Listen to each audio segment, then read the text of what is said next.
ఆప్షన్స్‌లో ట్రేడ్ చేసే బిగినర్స్ ఎవరైతే ఉంటారో వాళ్ళకి కొన్ని కన్‌ఫ్యూజన్స్ అనేవి ఉంటాయి. మనము స్పాట్ చార్ట్‌లో చూసి ట్రేడ్ తీసుకోవాలా? ఫ్యూచర్స్ చార్ట్ చూడాలా? స్టాప్ లాస్ ఎంట్రీస్ మనం ప్రీమియం చార్ట్స్‌లో తీసుకోవాలా? స్పాట్‌లో తీసుకోవాలా? ఫ్యూచర్స్‌లో తీసుకోవాలా? ఎందులో తీసుకోవాలి? ఒక్కొక్కసారి స్పాట్‌లో మన టార్గెట్ హిట్ అవుతుంది. ప్రీమియం చార్ట్‌లో హిట్ అవ్వదు. ఒక్కొక్కసారి స్టాప్ లాస్ మనకి స్పాట్ చార్ట్‌లో హిట్ అవుతుంది. ప్రీమియం చార్ట్‌లో హిట్ అవ్వదు. మరి మనం ఎంట్రీ, ఎగ్జిట్ రూల్స్ ఎలా తీసుకోవాలి? అండ్ అంతేకాకుండా మనం ఇంట్రాడేలో గూడా ఇంట్రాడే చేస్తుంటే ఏది చూడాలి? పొజిషనల్‌గా చూస్తుంటే ఏది చూడాలి? ఆప్షన్ బయ్యర్ అయితే ఏ చార్ట్‌ని చూడాలి? ఆప్షన్ సెల్లర్ అయితే ఎలాంటి రూల్స్‌ని ఫాలో అవ్వాలి? ఇలాంటి చాలా డౌట్స్ అండ్ కన్‌ఫ్యూజన్స్ ప్రతి ఒక్క ట్రేడర్‌కి ఎవరైతే ఆప్షన్ స్పెసిఫిక్‌గా ట్రేడ్ చేస్తున్నారో వాళ్ళకి ఉంటాయి కాబట్టి, మనం ఈ వీడియోలో మీరు యాస్ ఎ ట్రేడర్‌గా అందులో స్పెసిఫిక్‌గా ఆప్షన్స్‌లో ట్రేడ్ చేస్తుంటే మీరు ఏ చార్ట్ చూడాలి? స్పాట్ చార్టా? ఫ్యూచర్స్ చార్టా? లేకపోతే ఆప్షన్స్ చార్టా? ఎంట్రీ, ఎగ్జిట్ రూల్స్‌కి ఏది ఫాలో అవ్వాలని మనం ఈ వీడియోలో డిస్కస్ అనేది చేసుకుందాము. సో, ఇంకా డిలే చేయకుండా వీడియోలోకెళ్ళిపోదాము. నా పేరు నిహాల్. మీరు చూస్తున్నారు మార్కెట్ ఫీడ్. ఇంకా మొదలు పెడదామా? సో, ఈ వీడియోలో చాలా స్పెసిఫిక్‌గా నేను పర్సనల్‌గా ట్రేడింగ్ చేసేటప్పుడు నేను ఏ మెథడ్స్‌ని ఫాలో అవుతాను, ఏ సిస్టమ్స్‌ని ఫాలో అవుతానో అది చెప్పడానికనేది ట్రై అనేది చేస్తాను. సో, ఫస్ట్ నేనిక్కడ నిఫ్టీ చార్ట్ ఓపెన్ అనేది చేసేసుకున్నాను 5 మినిట్ టైమ్ ఫ్రేమ్‌లో. సో, అన్నిటికంటే ఫస్ట్ మీరు ఏ ట్రేడింగ్ చేసినా గూడా మీకు ఫస్ట్ తెలియాల్సింది ఏంటి అనంటే డైరెక్షన్. అంటే మార్కెట్ పైకెళ్తుందా? కిందకొస్తుందా? సైడ్ వేస్ ఉండబోతుందా? ఏం చేయబోతోంది మార్కెట్ అని మీకంటూ ఒక కన్విక్షన్ లేదా ఒక డిస్క్రిషన్ ఉండాలి డైరెక్షన్ మార్కెట్ మీద. సో, దానికోసం మీరు స్పాట్ చార్ట్‌ని నేను ప్రిఫర్ చేస్తాను. బట్ చాలామంది ఫ్యూచర్ చార్ట్‌ని కూడా ప్రిఫర్ చేస్తారు. అది కూడా యూజ్ అనేది చేసుకోవచ్చు. సో, ఇప్పుడు మనకి ఏం కనిపిస్తుంది స్పాట్ చార్ట్‌లో? ఇప్పుడు నిఫ్టీ ఆల్మోస్ట్ మనకి మీ అందరికీ తెలుసు చాలా రోజుల నుంచి నిఫ్టీ కంటిన్యూస్‌గా క్రాష్ అవుతూ 22,000 లెవెల్స్ దగ్గర నుంచి సపోర్ట్ తీసుకొని మార్కెట్ పైకెళ్ళడం అనేది జరిగింది. సో, ఇప్పుడు మార్కెట్‌లో నాకేం కనిపిస్తుంది ఇవాళ నేను ఇంట్రాడే ట్రేడ్ తీసుకోవాలి అని అనుకుంటుంటే మార్కెట్ మనకి ఫస్ట్ పైనుంచి కిందకనేది రావడం జరిగింది. So, market gap up open అయింది. కిందకొచ్చింది. మళ్ళీ పైకి షూట్ అయింది. మళ్ళీ కిందకొచ్చింది. ఇక్కడ ఏదో కొంచెం పియర్సింగ్ లైన్ క్యాండిల్ లాగా కనిపిస్తోంది. ఇదొక హయ్యర్ హైని క్రియేట్ చేసింది. సో, మార్కెట్ ఇలా కంటిన్యూ అయ్యే అవకాశాలు ఉంటాయి అని ఒక సింపుల్ స్కాల్పింగ్ ట్రేడ్ లాగా అనుకోని మనం ఇక్కడ ఎంట్రీ అనేది తీసుకుందాం అనేసి అనుకుందాం. సో, ఈ క్యాండిల్ హై దగ్గర ఎంట్రీ తీసుకొని ఈ కింద స్టాప్ లాస్ పెడదాము అని చెప్పి అండ్ ఈ పైన ఈ పీక్ ఏదైతే క్రియేట్ చేసిందో ఇది నా టార్గెట్ లాగా పెట్టుకోవచ్చు. సో, సింపుల్‌గా 1:2 టార్గెట్ అయితే ఉంటుంది అని చెప్పి ఒక స్పాట్ చార్ట్‌ని ఇలా ఫస్ట్ మనం అనలైజ్ చేసుకొని మనం ఎంట్రీ తీసుకోవాలా? తీసుకుంటే పైన సైడ్ ఎంట్రీ తీసుకోవాలా? కింద సైడ్ ఎంట్రీ తీసుకోవాలని చెప్పి మనం ఒక కన్విక్షన్, ఒక క్లారిటీ అనేది వచ్చిన తర్వాత మనం నెక్స్ట్ స్టేజ్‌లో ఆప్షన్స్‌లోకి ఎళ్ళాలి. సో, ఫస్ట్ స్టేజ్‌లో మనకేం అర్థమైపోయింది? ఇక్కడ నేను ఎంట్రీ తీసుకోవాలి అని. సో, ఇదేమో నేను స్పాట్ చార్ట్‌లో చూసి చెప్తున్నాను గదా! సో, ఇప్పుడు ఇదే ప్లేస్‌లో మీరు ఫ్యూచర్ చార్ట్‌ని కూడా యూజ్ చేయొచ్చు. సో, ఇక్కడ నేను నిఫ్టీ ఫ్యూచర్స్ చార్ట్‌ని ఓపెన్ చేస్తున్నాను. సో, ఇది నిఫ్టీ మార్చ్ ఫ్యూచర్ చార్ట్ చూసుకుంటే ఇక్కడ కూడా మనకి చార్ట్ సేమ్‌గా కనిపిస్తుంది. ఎక్కువ డిఫరెన్స్ ఏమి ఉండదు. సో, ఇక్కడ మీరు చూసుకుంటే సేమ్ అలాగే నిఫ్టీ గ్యాప్ అప్ ఓపెన్ అయింది. కిందకొచ్చింది, పైకెళ్ళింది, కిందకొచ్చింది, పైకెళ్తుంది. అండ్ ఈ క్యాండిల్ ఏదైతే ఉందో ఇక్కడ మనం ఎంట్రీ తీసుకుందాం అనేసి అనుకున్నాం గదా! సో, అదే మనకి ఫ్యూచర్ చార్ట్‌లో కూడా కనిపిస్తుంది. సో, మీరు డైరెక్షన్‌ని ఫైండ్ ఔట్ చేయడానికి మీరు ఏ చార్ట్ అయినా స్పాట్ ఆర్ ఫ్యూచర్ మీ కన్వీనియన్స్‌కి మీకు ఏది బెటర్ అనిపిస్తే అది మీరు డెఫినిట్‌గా యూజ్ అనేది చేసుకోవచ్చు. సో, నెక్స్ట్ వచ్చే పార్ట్ ఏదైతే ఉంటుందో అది కొంచెం ఇంపార్టెంట్ పార్ట్. అది ఏంటి అనంటే స్ట్రైక్ ప్రైస్ సెలెక్ట్ చేసుకోవాలి. ఇప్పుడు నాకిక్కడ ఏమనిపిస్తోంది? మార్కెట్ పైకెళ్తుంది అనిపిస్తోంది. సో, నేనేం చేస్తాను? కాల్ ఆప్షన్‌ని బై చేస్తాను. సో, కాల్ ఆప్షన్‌ని బై చేసేటప్పుడు ఏ స్ట్రైక్ ప్రైస్‌ని చూస్ చేసుకోవాలి అన్న దగ్గర మనం ఏ చార్ట్‌ని ప్రిఫర్ చేయాలి? స్పాట్ చార్టా? ఫ్యూచర్ చార్టా? అంటే నేను స్పెసిఫిక్‌గా స్పాట్ చార్ట్‌ని యూజ్ చేస్తాను. సో, ఇక్కడ నాకేం కనిపిస్తోంది? నా ఎంట్రీ లెవెల్ ఇది. నా స్టాప్ లాస్ ఇది. నా ఎగ్జిట్ ఏమో ఇది. సో, నా ఎంట్రీ లెవెల్ దగ్గర ప్రీమియం ఎంతుంది? 22,358 దగ్గరుంది. సో, నేనేం చేస్తాను 22,350 ఏదైతే కాల్ ఆప్షన్ ఉంటుందో సో, ఇది 22,500 సో, 22,350 యాహ్! 22,350 కాల్ ఆప్షన్ ఏదైతే ఉంటుందో ఇక్కడ స్పాట్ బేసిస్ మీద ఉన్న ఎట్ ద మనీ స్ట్రైక్ ప్రైస్‌ని సెలెక్ట్ చేసుకొని నేను ఎంట్రీ అనేది తీసుకుంటాను. సో, ఎంట్రీ కూడా ఎగ్జాక్ట్‌గా ఎలా తీసుకుంటాను, స్టాప్ లాస్ ఎక్కడ పెట్టుకుంటానో దానికి మనం స్ప్లిట్ వ్యూ యూజ్ చేసుకుందాం. అప్పుడు మనకి బెటర్ క్లారిటీ అనేది వస్తుంది. సో, మనము దీన్ని అన్‌డూ చేసి దీన్ని సెలెక్ట్ చేసుకొని యెస్. సో, మనకి లెఫ్ట్ సైడ్‌లో మనం నిఫ్టీ చార్ట్‌ని పెట్టుకుందాము. రైట్ సైడ్‌లో మనము ప్రీమియం చార్ట్‌ని పెట్టుకుందాం. సో, మనం ఏమనుకున్నాము, ఈ క్యాండిల్ హై దగ్గర క్రాస్ అవుతే మనం ఎంట్రీ తీసుకుందాము. ఈ క్యాండిల్ కింద స్టాప్ లాస్ పెట్టుకుందామని స్పాట్‌ని చూసి అనలైజ్ అనేది చేసుకున్నాం గదా! సో, ఇప్పుడు దీన్నే మనము ప్రీమియం చార్ట్‌కి వచ్చేస్తే కొంత డిఫరెన్స్ అనేది వస్తుంది. కొంత మార్పొస్తుంది. అది ఎలాగో చూద్దాం.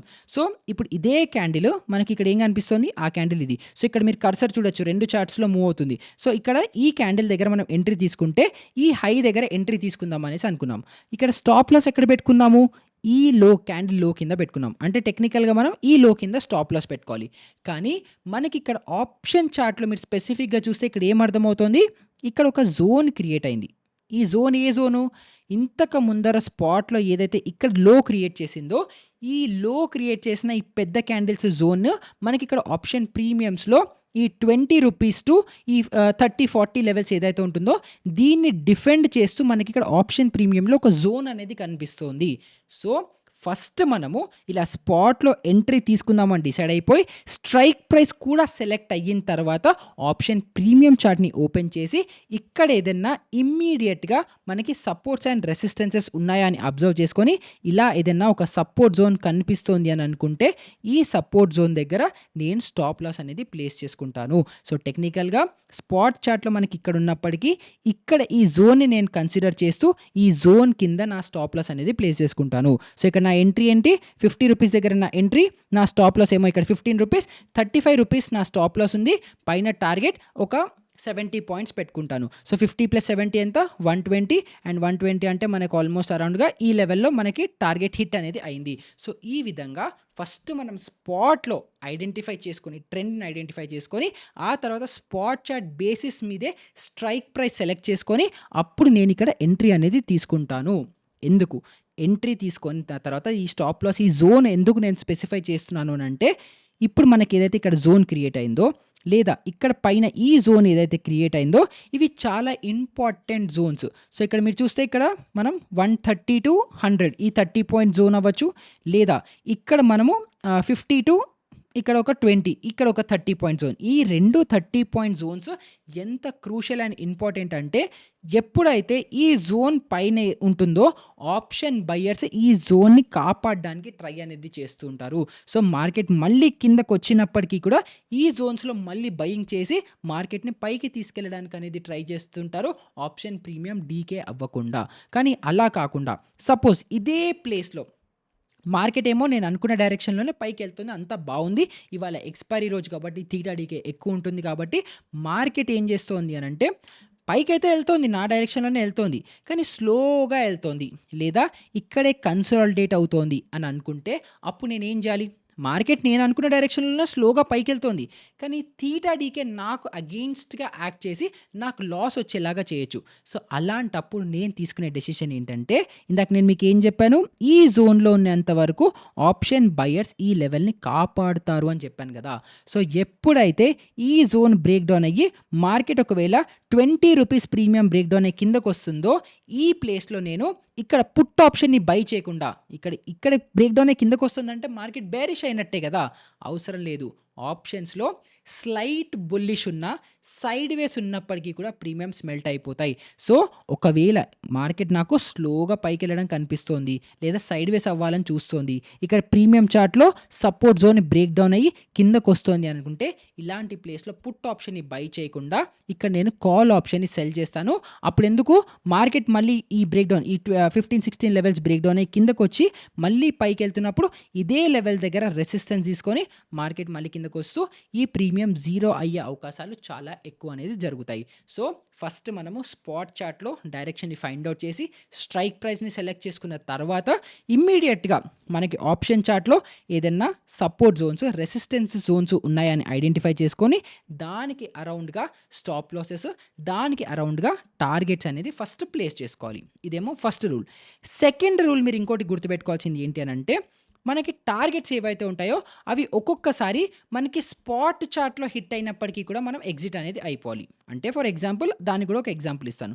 సో, ఇక్కడ స్పాట్ చార్ట్‌లో మనం ఇక్కడ ఎంట్రీ తీసుకున్నాం. ఇక్కడ కింద స్టాప్ లాస్ పెట్టుకున్నాం. ఇక్కడ పైన టార్గెట్ వచ్చింది అని అనుకుందాం. సో, మార్కెట్ మన అనుకున్న డైరెక్షన్‌లోనే ఇలా పైకెళ్ళి స్పాట్ చార్ట్‌లో మన టార్గెట్ లెవెల్స్‌కి వచ్చింది. కానీ ఫర్ సమ్ రీజన్ ఆప్షన్ చార్ట్‌లో మార్కెట్‌లో ప్రీమియమ్స్ మూవ్ అవ్వట్లేదు. అక్కడ మనం అనుకున్న ప్రైస్‌కెళ్ళట్లేదు. ఇప్పుడు మనం ఏమనుకున్నాం, ఈ జోన్ దగ్గర రెసిస్టెన్స్ జోన్ గదా! మన టార్గెట్ 120 పాయింట్స్ దగ్గర ఉండింది అనుకున్నాం గదా! 120 వరకెళ్ళలేదు. 100 వరకే ఎళ్ళింది. ఇక్కడేమో ఆప్షన్ ప్రీమియం చార్ట్‌లో ఏమో 100 వరకే ఎళ్ళింది. స్పాట్ చార్ట్‌లో ఏమో మనం అనుకున్న టార్గెట్ హిట్ అయిపోయింది. మరి అలాంటప్పుడు ఎగ్జిట్ అవ్వాలా? లేకపోతే ఇంకా హోల్డే చేసి పెట్టుకోవాలా అంటే, ఆ కేసెస్‌లో గనుక మీకు కనిపిస్తే మీరు ఎగ్జిట్ అనేది అయిపోవాలి. ఎందుకంటే స్పాట్ చార్ట్‌లో మీ టార్గెట్ హిట్ అయిపోయింది. కానీ ప్రీమియం చార్ట్‌లో హిట్ అవ్వట్లేదు అనుకుంటే దానికి మల్టిపుల్ రీజన్స్ ఉండొచ్చు. ఒకటి ఐవీ ఎక్స్‌పాన్షన్ వల్ల ఆల్రెడీ ప్రీమియమ్స్ చాలా ఎక్స్‌పాండెడ్‌గా ఉండి చాలా ఎక్కువ ఉండడం వల్ల మీ టార్గెట్స్ హిట్ అవ్వకపోవచ్చు. అది అడ్జస్ట్ అవుతూ ఉండొచ్చు ప్రీమియమ్స్. సో, అలాంటి కేసెస్‌లో ఇంకా నేను పర్సనల్‌గా గూడా చూసాను. కొన్నిసార్లు మార్కెట్ ఇలా కంటిన్యూస్‌గా పైకెళ్తున్నప్పటికీ కూడా ఇన్‌ఫ్లేటెడ్ ప్రీమియమ్స్ వల్ల ఈ ప్రీమియమ్స్ ఉల్టా కిందకి రావడం గూడా చూసాను. సో, మీరేం జేయాలి, ఇక్కడ మీరు ఎప్పుడైతే స్పాట్ చార్ట్ చూస్తారో అదే టైంలో సైమల్టేనియస్‌గా ప్యారలల్‌గా ప్రీమియం చార్ట్‌లో ఏమవుతుంది అని అబ్జర్వ్ చేసుకుంటూ దాన్ని గూడా చూడడం చాలా చాలా చాలా ఇంపార్టెంట్. సో, ఫస్ట్ స్పాట్ చార్ట్‌లో ట్రెండ్‌ని ఐడెంటిఫై చేయండి. స్ట్రైక్ ప్రైస్‌ని సెలెక్ట్ చేసుకోండి. తర్వాత ఆప్షన్ చార్ట్‌ని ఓపెన్ చేసుకోండి. ప్యారలల్‌గా యూజ్ చేసుకుంటూ అక్కడ స్టాప్ లాస్ పెట్టుకోవడం, టార్గెట్ పెట్టుకోవడం చేసుకున్నప్పటికీ స్పాట్ చార్ట్‌లో టార్గెట్ లేదా స్టాప్ లాస్ హిట్ అవుతే మీరు ఆప్షన్‌లో వచ్చి కూడా ఎగ్జిట్ అనేది అయిపోవచ్చు. సో, ఇదంతా ఏమో మనము ఇంట్రాడే స్పెసిఫిక్‌గా ట్రేడ్ చేసే వాళ్ళ గురించి మాట్లాడుకున్నాం. కానీ ఇలా గాకుండా కొంతమంది పొజిషనల్‌గా గూడా ట్రేడ్ చేస్తారు గదా! మరి వాళ్ళేం జేయాలి అని చూసుకుంటే, వాళ్ళు ఫస్ట్ ఈ డాట్స్‌ని తీసేస్తున్నాను. యెస్. సో, వాళ్ళు ఏం చేయొచ్చు అని మనం చూసుకుంటే, ఇప్పుడు సపోజ్ మార్కెట్ పైనుంచి కిందకొస్తుంది. నేను తీసుకున్న నా పర్సనల్ ట్రేడ్ ఒకటి మీకు చెప్తాను. దాన్ని బట్టి మీకు అర్థమవుతుంది. సో, మార్కెట్ ఎప్పుడైతే కంటిన్యూస్‌గా పైనుంచి కిందకొస్తుందో, ఎప్పుడైతే ఈ 22,000 జోన్స్ దగ్గర నుంచి సపోర్ట్ తీసుకుందో అండ్ ఇక్కడ మనము ఒక సపోర్ట్ జోన్ గీసుకున్నాం. మీరు చూసుకుంటే ఇక్కడ లైన్స్ ఆల్రెడీ ఉన్నాయి. సో, ఎప్పుడైతే ఈ లైన్స్ నుంచి ఇలా బ్రేక్‌ఔట్ ఇచ్చిందో మార్కెట్. సో, ఆల్‌మోస్ట్ మనకి ఈ క్యాండిల్ దగ్గర బ్రేక్‌ఔట్ అనేది మార్కెట్ ఇచ్చింది. ఇది ఏ రోజు 5థ్ మార్చ్ ఇక్కడ కింద మీకు డేట్ అండ్ టైమ్ వస్తుంది. 5థ్ మార్చ్ 9:25కి ఎప్పుడైతే ఈ గ్రీన్ క్యాండిల్ ఫార్మ్ చేసిందో ఆ టైంలో నేను ఇక్కడ ఎట్ ద మనీ అంటే 22,150 పుట్ ఆప్షన్‌ని నేను సెల్ చేశాను. ఎందుకు కాల్ ఆప్షన్ ఎందుకు బై చేయలేదు? పుట్ ఆప్షన్‌నే ఎందుకు సెల్ చేశాను అనుకుంటే మార్కెట్ స్లోగా డెడ్ క్యాట్ బౌన్స్. మార్కెట్ కంటిన్యూస్‌గా పైనుంచి కింద పడుతోంది. సో, ఇక్కడి నుంచి స్లోగా మార్కెట్ పైకెళ్ళొచ్చు, ఫాస్ట్‌గా మార్కెట్ పైకెళ్ళొచ్చు, లేదా అక్కడే కన్సాలిడేట్ అవ్వచ్చు. ఏదైనా సరే నాకు అనుకున్న ప్రకారం జస్ట్ బ్రేక్ డౌన్ అవ్వకపోతే చాలు నాకు ప్రాఫిట్ వస్తుంది అన్న మైండ్‌సెట్‌లోనే ఉన్నాను కాబట్టి కాల్ ఆప్షన్‌ని ప్రిఫర్ చేయడం కంటే పుట్ ఆప్షన్‌ని సెల్ చేయడం నేను ప్రిఫర్ అనేది చేసుకున్నాను. సో, అక్కడ నేను ఈ ఏదైతే మన 22,150 పుట్ ఆప్షన్ ఉందో దాన్ని నేను సెలెక్ట్ అనేది చేసుకున్నాను. అండ్ అందులో కూడా నేను ఏది అబ్జర్వ్ చేశానో చూడండి. So, fifth March 9:25 PM candle అని చెప్పాను కదా! సో, ఈ క్యాండిల్ ఎప్పుడైతే ఫార్మ్ అవుతుందో 15కి ఎప్పుడైతే ఫస్ట్ క్యాండిల్ ఫార్మ్ అయిందో, సెకండ్ క్యాండిల్ ఫార్మ్ అవుతుందో అప్పుడే నేను ఎంట్రీ అనేది తీసుకున్నాను. ఏ బేసిస్ మీద ఎక్కడ తీసుకున్నానో మీరు చూడండి. ఫస్ట్ అక్కడ మనకి స్పాట్ చార్ట్‌లో ఏమో మనకి బ్రేక్‌ఔట్ ఇచ్చింది. అండ్ అదే ప్రీమియం చార్ట్‌లో మీరు చూసుకుంటే కంటిన్యూయస్‌గా ఈ జోను సో, ఏదైతే మనకి ఈ 120 నుంచి రూ. 100 జోన్ ఏదైతే ఉందో, ఈ జోన్‌లో కన్సిస్టెంట్‌గా మార్కెట్ సపోర్ట్ తీసుకోవడానికి అనేది ట్రై చేస్తోంది. సో, ఒకవేళ మార్కెట్ ఇంకా కిందకి పడాలి అని అనుకుంటే, మార్కెట్‌లో స్లో ప్రైస్ యాక్షన్ ఉన్నప్పటికీ కూడా పుట్ ఆప్షన్ బయర్స్ అవ్వచ్చు, లేదా కాల్ ఆప్షన్ సెల్లర్స్ అవ్వచ్చు, ఈ ప్రైస్‌ని డిఫెండ్ చేయడానికి అనేది ట్రై చేస్తూ ఉంటారు. ఈ ప్రైస్ నుంచి కిందకి బ్రేక్ డౌన్ మార్కెట్‌ని ఇవ్వనివ్వరు. సో, ఎప్పుడైతే మార్కెట్‌లో ప్రైస్ యాక్షన్ కనిపిస్తోంది అండ్ ఇక్కడ చార్ట్‌లో కూడా ఈ 100 లెవెల్స్ బ్రేక్ డౌన్ అవుతున్నాయని అనిపిస్తుందో, అప్పుడు ఇక్కడ రూ. 100 దగ్గర నేను ఎంట్రీ అనేది తీసుకొని స్టాప్ లాస్ ఎక్కడ పెట్టుకున్నాను? ఫస్ట్ స్టాప్ లాస్ నా స్పాట్ లెవెల్స్ మీద పెట్టుకున్నాను. అంటే నా ఏదైతే ఈ స్పాట్ చార్ట్ ఉందో ఇక్కడ నాకేం కనిపిస్తుంది? 22,150 దగ్గర నేను ఎంట్రీ తీసుకున్నాను. 22,050 దగ్గర మీరు ఇంకొక లైన్ గీసుకున్నారు. మీరు చూస్తుండొచ్చు. సో, ఈ లైన్ ఏదైతే ఉందో ఇది నాకు కంఫర్టబుల్ జోను. అక్కడి వరకు మార్కెట్ వచ్చినా దాని మీదే ఉంటుంది అని స్పాట్ చార్ట్‌లో నేను కన్ఫర్మేషన్‌తో, లాజిక్‌తో అక్కడ స్టాప్ లాస్ అనేది ప్లేస్ చేసుకున్నాను. సో, తర్వాత ఏమైంది? నేను ఇక్కడ కలెక్ట్ చేసుకున్న ప్రీమియం ఎంతుంది? రూ. 100. 22,150 పుట్ ఆప్షన్‌ని రూ. 100 ప్రీమియంకి సెల్ చేశాను. సో, నా బ్రేక్ ఈవెన్ పాయింట్ కూడా ఏమవుతుంది? 22,050 అవుతుంది. సో, స్పాట్ చార్ట్‌లో 22,050 ఆప్షన్ చార్ట్‌లో కూడా 22,050 రెండు ఎప్పుడైతే మ్యాచ్ అయ్యాయో ఇది నా పర్ఫెక్ట్ స్టాప్ లాస్ అని చెప్పి ఆప్షన్ ప్రీమియం చార్ట్ మీద నేను అలాగా స్పాట్ బేసిస్ మీద స్టాప్ లాస్ ప్లేస్ చేసుకొని తీసుకున్నాను. తర్వాత నా డైరెక్షన్‌లో మార్కెట్ ఫార్చునేట్‌లీ నేను అనుకున్న అనాలిసిస్ ప్రకారము కన్సాలిడేటివ్ స్లోగా పైకి కాకుండా ఫాస్ట్‌గా షూట్ అయిపోయి ఫాస్ట్‌గా పైకెళ్ళిపోయింది. ప్రీమియం కంటిన్యూయస్‌గా మెల్ట్ అవుతూ టప్ అని ప్రీమియం మెల్ట్ అవుతూ కిందకి రావడం అనేది జరిగింది. సో, ఇలా జరిగిన తర్వాత ఎప్పుడైతే మార్కెట్ మళ్ళీ ఇక్కడ కన్సాలిడేషన్ ఇచ్చిందో, సో, మళ్ళీ మనకేంటి మళ్ళీ ఒక జోన్‌ని క్రియేట్ చేసింది. ఏ జోను? ఈ జోను. ఈ జోన్ ఎప్పుడైతే క్రియేట్ చేసిందో అప్పుడు నేను నా స్టాప్ లాస్‌ని ట్రైల్ అనేది చేసుకున్నాను. సో, ఇది మనకి జోన్ క్రియేట్ చేసింది. ఈ జోన్ లెవెల్స్ ఎంత? 35 అరౌండ్‌గా ఉన్నాయి. కానీ నేను స్టాప్ లాస్ ఎక్కడ పెట్టుకున్నాను? ఫస్ట్ నా స్టాప్ లాస్ రూ. 100 దగ్గరుంది. సో, 100 ఇంకొక 200 అవుతే నేను ఎగ్జిట్ అయిపోవచ్చు అనేసి అనుకున్నాను. కానీ ఇక్కడేమైంది? మార్కెట్ కంటిన్యూయస్‌గా పైనుంచి కిందకి రావడం జరిగింది. ఎప్పుడైతే ఇక్కడ కన్సాలిడేషన్ క్రియేట్ చేసిందో, ఇక్కడ ఈ 50 లెవెల్స్ ఏదైతే ఉంటుందో 50, 55 లెవెల్స్‌కి ఇక్కడ నేను నా స్టాప్ లాస్‌ని ట్రైల్ అనేది చేసుకున్నాను. సో, అదేంటి రూ. 100 దగ్గర ఎంట్రీ తీసుకున్నాను. రూ. 50 దగ్గర వరకు మార్కెట్ వచ్చింది. ఇంకా కిందకి గూడా ఎళ్ళిపోయింది. మళ్ళీ రివర్సల్ వచ్చి ఈ లెవెల్ దగ్గరకొస్తే నేను ఎగ్జిట్ అయిపోతాను రూ. 50 ప్రాఫిట్‌తో అని చెప్పి ట్రైల్ అనేది చేసుకున్నాను. ఎందుకు? మార్కెట్‌లో ఎటువంటి మూవ్‌మెంట్ అయినా రావచ్చు. మార్కెట్ ఇలా పైకెళ్ళింది. స్లోగా స్పైకిచ్చి ఒక్కసారి ఇలా కింద ఒక పెద్ద రెడ్ క్యాండిల్ స్పైకిచ్చి మళ్ళీ మార్కెట్ కంటిన్యూ పైకెళ్ళిపోవచ్చు. ఏదైనా జరగొచ్చు మార్కెట్‌లో. కానీ నేను ప్రాఫిట్స్‌ని లాక్ చేసుకోవడానికి నా స్టాప్ లాస్‌ని ట్రైల్ అనేది చేసుకున్నాను. ప్రీమియం చార్ట్ మీద స్టాప్ లాస్ ఫస్ట్ స్పాట్‌లో పెట్టుకున్నప్పటికి తర్వాత ప్రీమియం చార్ట్‌కి షిఫ్ట్ అయిపోయాను. సో, ప్రీమియం మీద ఇలా స్టాప్ లాస్‌ని ట్రైల్ చేసుకున్నాను. అండ్ తర్వాత మార్కెట్ ఎప్పుడైతే మళ్ళీ ఇక్కడ ఈ కన్సాలిడేషన్ జోన్ దగ్గరకొచ్చిందో, అప్పుడు మళ్ళీ కన్సాలిడేషన్ బ్రేక్ డౌన్ ఇచ్చిందో ఇవాళ పొద్దున మార్కెట్‌లో, అప్పుడు నేను మళ్ళీ ఏం చేశాను? నా స్టాప్ లాస్‌ని ట్రైల్ చేసుకొని ఈ 35, 36 జోన్స్ దగ్గరికి మళ్ళీ తీసుకొచ్చేసాను. ఎందుకు? నేను మీకు చెప్పాను గదా! ఇందాక మీకు స్పాట్‌లో మన 22,350 కాల్ ఆప్షన్ ఎక్స్‌ప్లెయిన్ చేసేటప్పుడు, మనకేదన్నా ఒక జోన్ ఇలా కనిపిస్తోంది అని అనుకుంటే, ఈ జోన్ దగ్గర ఆప్షన్ బయర్స్ అవ్వచ్చు, సెల్లర్స్ అవ్వచ్చు. దీని బ్రేక్ డౌన్ అయితే సెల్లర్స్ దాన్ని డిఫెండ్ చేయడానికనేది ట్రై చేస్తారు. సో, ఇక్కడ మార్కెట్ బ్రేక్ డౌన్ అయింది. మళ్ళీ పైకెళ్తున్నప్పుడు ఇదే జోన్‌ని డిఫెండ్ చేసి ఈ ప్రైస్‌ని కాపాడడానికి చూసారు. అండ్ అక్కడే రిజెక్షన్ తీసుకొని మార్కెట్ మళ్ళీ కిందకొచ్చింది. మళ్ళీ పైకెళ్ళినప్పటికి మళ్ళీ అదే జోన్‌లో రిజెక్షన్ తీసుకొని ఇప్పుడు ఆ ప్రీమియం 0 అనేది అయిపోయింది. సో, ఈ విధంగా ఎవరైతే పొజిషనల్‌లో ట్రేడ్ చేస్తున్నారో వాళ్ళు ఫస్ట్ ఇనీషియల్‌గా వాళ్ళ స్టాప్‌లో స్పాట్ మీద ఉన్నప్పటికీ కూడా తర్వాత స్లోగా మార్కెట్ మూవ్ అవుతున్న కొద్దీ ప్రీమియమ్స్ మెల్ట్ అవుతున్నాయా? ప్రీమియమ్స్ పెరుగుతున్నాయా? దాన్ని బట్టి ప్రీమియం చార్ట్‌లో కూడా మీరు స్టాప్ లాస్‌ని ట్రైల్ అవ్వచ్చు, ఎగ్జిట్ అవ్వచ్చు పెట్టుకోవడం చాలా ఇంపార్టెంట్. ప్రాఫిట్స్‌ని లాక్ అనేది చేసుకోవడానికి. సో, ఈ వీడియో త్రూ మీకు ఒక ఇంట్రాడే పర్స్పెక్టివ్‌లో లాంగ్ టర్మ్ అంటే పొజిషనల్‌గా మీరు ట్రేడ్ చేయాలనుకుంటే కూడా ఏ చార్ట్ చూడాలి, ఏ చార్ట్ చూడొద్దు. Stop loss and entry conditions multiple కండిషన్స్‌లో బట్టి మనం 2 చార్ట్స్‌ని సైమల్టేనియస్‌గా చూసుకుంటూ మార్కెట్ మూవ్‌మెంట్‌ని బట్టి మనం అడ్జస్ట్ అవ్వాలి అని అర్థమైందని అనుకుంటున్నాను. సో, వీడియో ఎవరైతే అబ్సల్యూట్‌లీ బిగినర్స్ ఎవరైతే చూస్తున్నారో వాళ్ళకి కొంత కన్‌ఫ్యూజన్ ఉండొచ్చు. సో, వాళ్ళేంటంటే వీడియోని మళ్ళీ రివైండ్ చేసి మళ్ళీ ఓ 2, 3 సార్లు చూస్తే మీకు డెఫినిట్‌గా మంచి క్లారిటీ అనేది వచ్చేస్తుంది. సో, ఇంకా ఈ వీడియో రిలేటెడ్ ఎలాంటి డౌట్స్ ఉన్నా కూడా కింద కమెంట్స్‌లో అడగొచ్చు.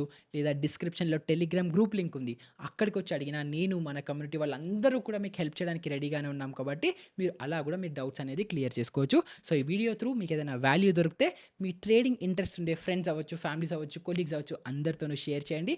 వీడియోని లైక్ అండ్ సబ్స్క్రైబ్ చేయడం మర్చిపోకండి. ఇలాంటిదే ఇంకొక మంచి ఇంట్రెస్టింగ్ వీడియోతో మళ్ళీ మీ ముందరికి వచ్చేస్తాను. అప్పటి వరకు గుడ్ బై.